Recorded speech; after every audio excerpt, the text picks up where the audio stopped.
આજથી મેં થોડું મારું ડાયટ છે ને એ ચેન્જ કરેલું છે. થોડી હેલ્ધી ડાયટની કોશિશ કરું છું. એના માટે મેં લઈ લીધું છે પહેલાં તો ઓલિવ ઓઇલ અને અહીંયા છોલે ચણાને બાફી લીધા છે. અને અહીંયા થોડું એવું મેં સ્ટીમ કરેલું છે આપણે સ્વીટ પોટેટો બહુ જ સરસ ટેસ્ટ લાગે. મેં પહેલી વખત યુઝ કર્યું છે. બ્રોકોલી અને કેરેટને પણ મેં થોડું એવું સ્ટીમ કરી લીધેલું છે કે જેથી એનું રો ખાય ને તો આમ બ્લોટિંગ જેવું લાગે એટલા માટે થોડું સ્ટીમ કરેલા અમુક વેજીટેબલ્સ લીધા પછી આપણને હેવીનેસ નથી લાગતું પેટમાં. અને બાકી કાકડી, ટમેટાં, થોડી ડુંગળી અને લેટસ લીધી છે. લેટસ છે ને એ સલાડમાં બહુ જ સરસ લાગે.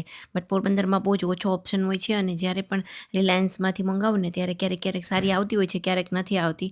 આજે લકીલી સારી આવી ગઈ તો મેં કીધું ચલો ફટાફટ આ વાળું સેલેડ બનાવીએ. ડ્રેસિંગ માટે મેં લેમન, ઓલિવ ઓઇલ, મીઠું અને લીધું છે સાથે મરીનો ભૂકો એની ઉપર એડ કરી દેવાનો અને બહુ જ સરસ એવું સલાડ રેડી થઈ અમને જશે. કમેન્ટ્સ આવતી હતી કે તમારા કિચનમાં આ જે સ્વસ્તિક છે ને એ શું છે?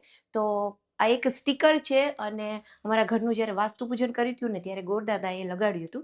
પછી એમને મેં રહેવા દીધું છે કેમ કે જો એકદમ સરસ લાગે છે એટલા માટે. અને ચાલો જો લંચમાં શું બનાવ્યું છે એ જોઈ લઈએ. જો અહીંયા છે સૂકી લાલ ચોળીનું શાક બનાવ્યું છે. પછી જો આ છે થોડાક ફ્રાઈડ રાઈસ પ્રહાર માટે સવારે બનાવેલા હતા.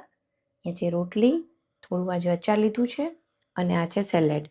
તો આ હતું આજનું અમારું સિમ્પલ એવું લંચ. કમેન્ટ કરીને કહેજો અત્યારે તમારા ઘરે શું બનતું હોય છે.